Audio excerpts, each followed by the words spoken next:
Yeah. I'm not entirely sure, in my own view, that your impression is correct, but I think there's definitely a risk that that can happen. And a lot of people will argue that, gee, some glamorous subjects get a huge amount of treatment and others don't. And that there's an imbalance in the way the human beings that run those journals make decisions about who should do what.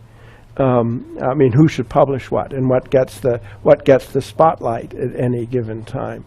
And so you're never going to be able to divorce. You're never going to be able to divorce human judgment from this issue of decision. It's also an issue of trust. Unless human beings are involved in it, it won't be trustworthy enough. And so, but I think that the problem is that on the IPCC, you've got dozens of disciplinary committees of 10 or 15 people. They read the vast literature in their field, and they do arrive at a special sense of the balance of evidence. It's intuitive. It's intuitive. And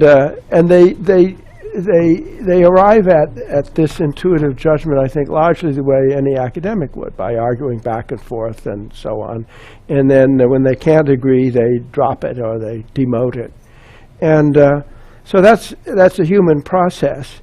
But if you want the assessment to be always on, then the documents, or at least a complex of subjects together, have to have some sort of judgment of decision readiness that anybody can get at.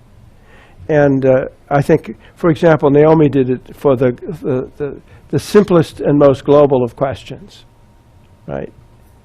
And so, the other comment about decision readiness is I'm not sure that you can completely rely on a single paper. You can judge their quality, but probably we'll think up of a complex of results. There's a bunch of papers that are all pointing roughly in the same direction. To what extent is this a reliable conclusion?